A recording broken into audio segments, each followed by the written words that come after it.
Latina. Mi nombre es Andrés Calderón. Esto es Código Express a través de las señales digitales de Latina. Pueden seguirnos por Facebook, Twitter o el canal de YouTube de Latina.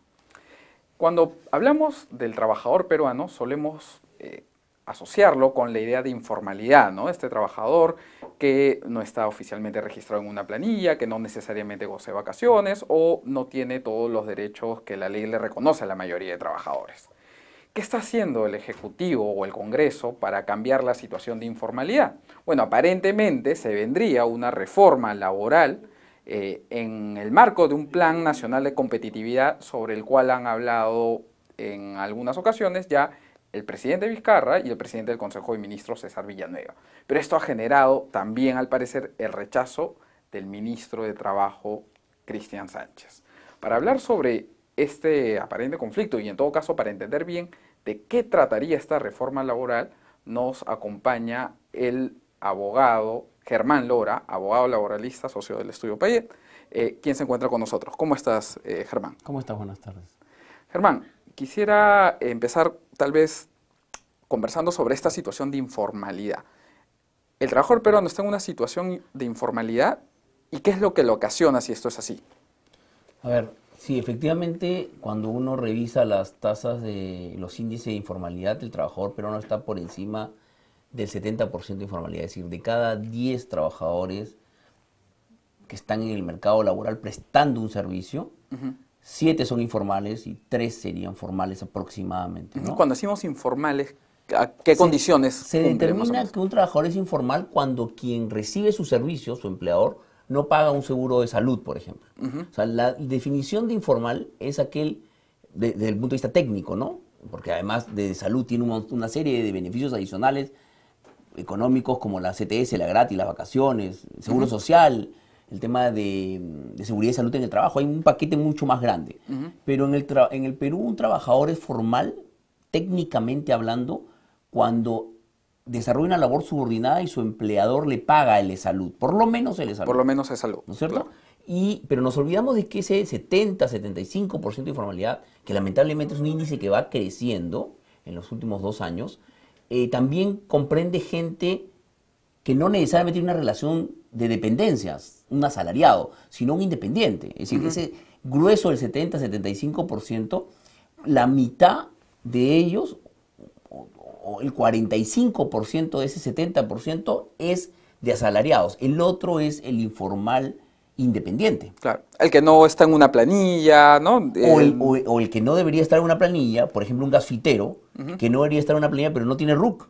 Okay. Entonces, ese 70 y tantos % de informalidad, una gran parte es de los trabajadores asalariados, casi 45-50%. El resto es trabajadores independientes que no tienen RUC. ¿Y qué pasa? ¿Por qué en el Perú hay tanta informalidad?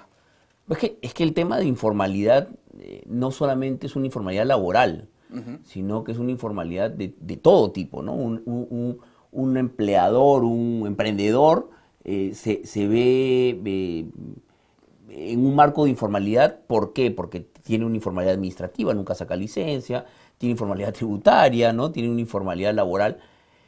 ¿Y por qué?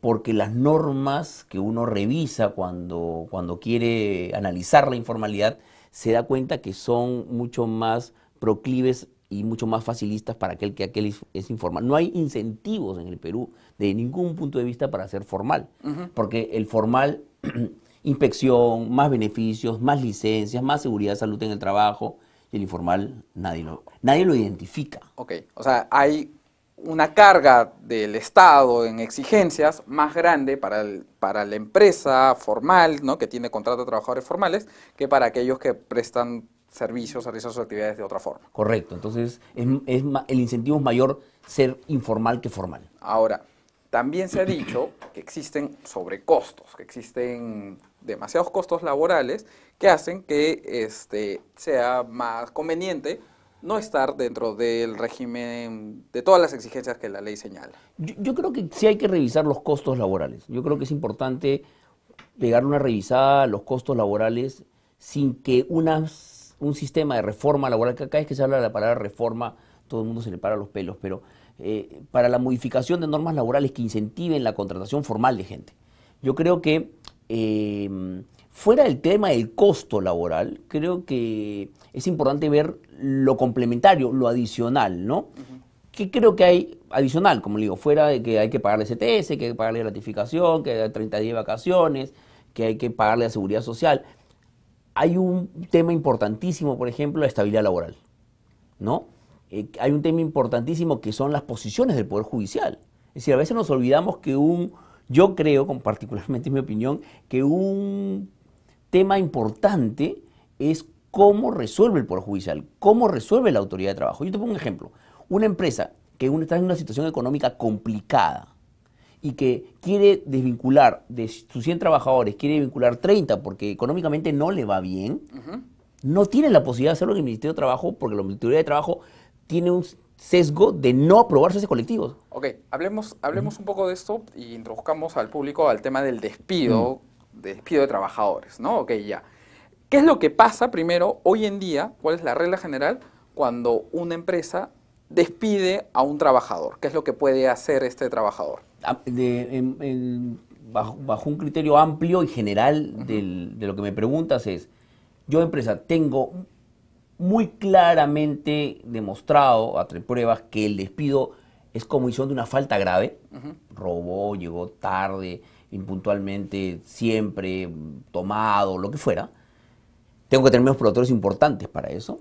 Y entonces es el despido justificado. Okay. Aquel despido que tiene una causa, y una causa que puede ser demostrada ante el trabajador, pero fundamentalmente ante un poder judicial que tiene un sistema protector del trabajo. Entonces mis medios protectores tienen que ser muy importantes, relevantes. Y si no logro demostrar eso, tiene reposición el trabajador.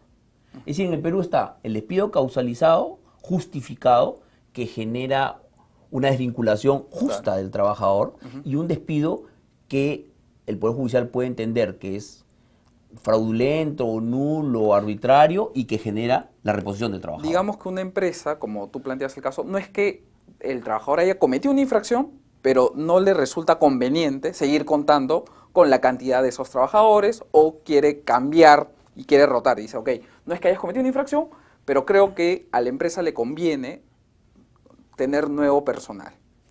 Ok, ese tipo de despido, ¿cuál sería la consecuencia? El tipo de despido cuya causal, cuya razón no esté en la ley o no puedo demostrarla, me va a traer como consecuencia que ese trabajador regrese a mi puesto de trabajo. Ok, la reposición. La reposición. La figura de la indemnización hace muchísimo tiempo ya quedó en el pasado. Okay. No solamente que se le tiene que compensar al trabajador despedido, digamos, y que con eso se quede contento, sino que tiene derecho a quedarse en el puesto de trabajo. Es que cuando un trabajador es despedido bajo las circunstancias que conversamos, el trabajador tiene dos derechos que son incompatibles, que no son compatibles, que es que lo reparen económicamente o que lo repongan en el puesto de trabajo. El trabajador opta por uno u otro. Hoy normalmente el trabajador opta por la reposición, porque la reposición es un mecanismo para elevar el monto de la indemnización. Me explico. Si a mí me sacan de una empresa y tengo 3 años en la empresa, económicamente al empleador le va a costar 4.5 sueldos, porque es un sueldo por año de servicios. Si yo lo que hago con mi empresa es demandarla por la reposición y la empresa ya no tiene un puesto de trabajo para mí o ya no me quiere en la empresa, entonces no me va a ofrecer 4.5, me va a ofrecer 10. Entonces mi monto de indemnización, o sea, con la presión de la reposición, lo que hago es que el monto de indemnización en el Perú se eleve. Claro. Entonces ese es el juego que hoy existe. Y este es uno de los puntos en donde se está generando una discusión, ¿no? Se discute si en el Perú despedir a trabajadores termina siendo demasiado costoso y esto puede generar como efecto desincentivar que se contrate, porque si es muy caro despedirlo, ¿para qué me pongo en camisa de 11 varas contratando a más gente? Correcto. ¿Cómo funciona esto? Correcto, a ver. Ese argumento. Ese desincentivo que tengo para contratar porque el trabajador que entre a mi empresa posiblemente se quede para siempre, ¿no es cierto? Ese desincentivo me genera dos cosas. O que contrate a alguien informalmente, en negro, es decir, que no esté en mi planilla, no esté registrado, y sumemos a la informalidad en el Perú. Comenzó en el gobierno de Pedro Pablo Kuczynski en 70, ahora está en 73, 74 y viene subiendo. ¿Por qué? Porque ese incentivo perverso de tener la posibilidad de que lo repongan al trabajador hace que el empleador no contrate formalmente. Y el segundo incentivo perverso de esto es lo que tenemos en el Perú. El 80% de los contratos de trabajo en el Perú son a plazo fijo, porque el empleador prefiere tener una fecha de finalización del contrato a tener un contrato a plazo indeterminado. Entonces, en el Perú es insólito y es preocupante el alto grado de trabajadores, no solamente la informalidad que ya está, sino los trabajadores que casi están al mismo nivel de los trabajadores cuya vinculación está sujeta a un plazo, Claro. porque el empleador no lo quiere tener. ¿Este tema estaría dentro de la idea de reforma laboral que impulsaría el Ejecutivo? ¿Cambiar las reglas del despido? A ver, yo creo que es importante, no va sobre, como dicen muchos, el tema de hacer que la reposición no sea solamente una...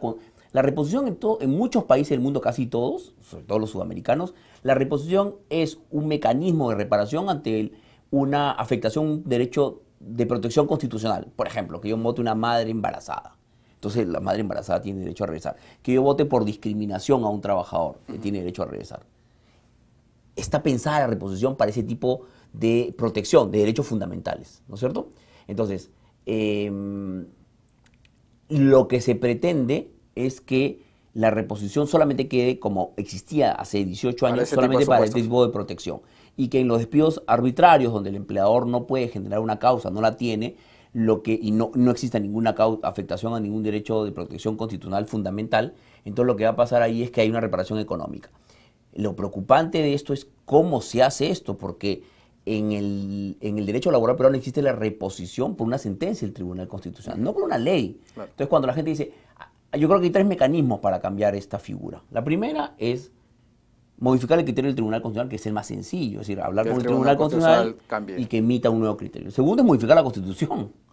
Para que se entienda. Para que se entienda claramente. Que no puede darse esa lectura que ha dado el 13. Correcto, ¿no es cierto? Y la tercera es, como quieren hacer muchas veces, hacerlo más instantáneo, modificar una ley, que una ley diga algo, pero ese efecto de modificar la ley con la interpretación constitucional por arriba, vamos a volver a lo mismo. Ok, podría no estar entonces, la solución no podría no pasar justamente por esta propuesta de reforma. Correcto, entonces no es tan sencillo, ¿no? Un tema que sí se ha discutido, que estaría dentro de los planes del Ejecutivo, que tiene que ver con las vacaciones. Actualmente la regla general, entiendo, son 30 días de vacaciones y ya el Premier Villanueva hablaba sobre un cambio o en la forma de contarlo o reducirlo estos días, porque comparativamente hablando con otros países, el trabajador peruano goza de más vacaciones. Yo creo que el tema vacacional no es un issue importante en los costos laborales. Acuérdense que la vacación fundamentalmente es un beneficio físico y no económico, porque al trabajador no se le paga más por vacacionar. Lo único que hace es que el trabajador no viene a prestar servicios. Es una propuesta que muchas veces se ha presentado. Yo insisto, no creo que sea un problema del costo laboral y de la informalidad el tema vacacional, ¿no? Porque, por ejemplo, en regímenes como la microempresa, la vacación es de 15 días y nadie formal.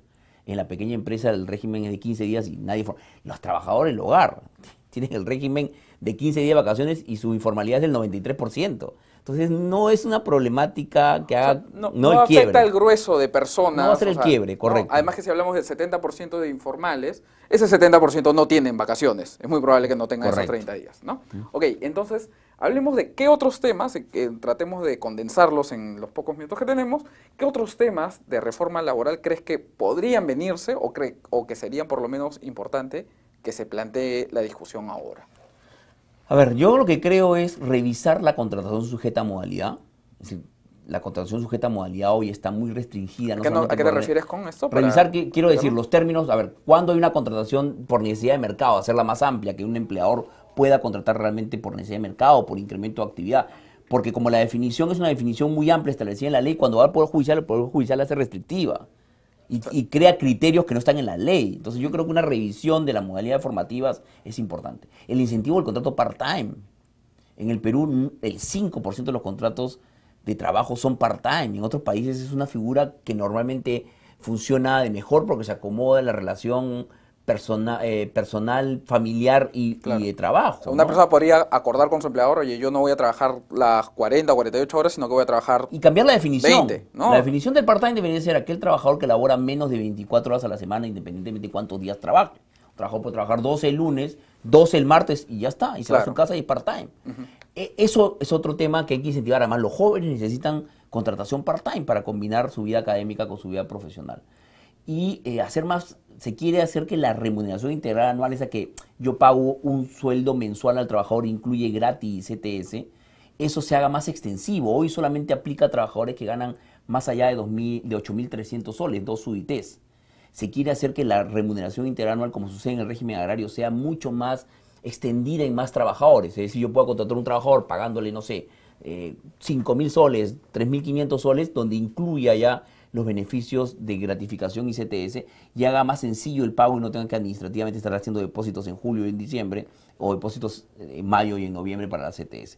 Yo creo que la simplicidad de las relaciones laborales es un objetivo que hay que cumplir para hacerlo más fácil.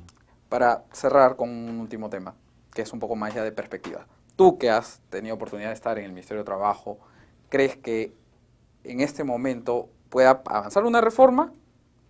O sea, el mecanismo que se plantea de que la reforma pase por el Consejo Nacional de Trabajo no creo que sea el mecanismo correcto. A ver, si la reforma pasa por el Consejo de Trabajo para sociabilizarla y recibir opiniones Y de ahí igual y de presentar ahí la a propuesta. presentarla, a mí me parecería que sería el camino correcto y sería el camino válido. Yo voy al Consejo, la presento, recibo opiniones de ambas partes Y no necesariamente llega a un consenso. no llega a un consenso. Los consensos son extrañísimos los consensos en el Consejo Nacional de Trabajo. Entonces, yo creo que ese mecanismo de llevarlos, sociabilizarlos, recibir propuestas, modificar mi planteamiento inicial y luego voltear y sacarlas, creo que es el que debemos seguir. Bueno, ok, perfecto, Germán. Muchas gracias por ayudarnos a clarificar estos conceptos. Estoy seguro que todos los trabajadores peruanos, no solamente los formales, los que sí gozan de vacaciones, los que sí tienen una remuneración mínima y vital, sino que principalmente ese 70% de la población económicamente activa que está laborando hoy en día en el Perú, van a estar muy atentos a lo que pueda surgir a partir de esta discusión que ya se viene generando al interior del Ejecutivo. Y bueno, muchas gracias al público de Latina por seguirnos a través de las redes sociales y recuerden que pueden ver otros programas de Código Express y Barra Libre a través de Facebook, Twitter y el canal de YouTube de Latina. Hasta pronto.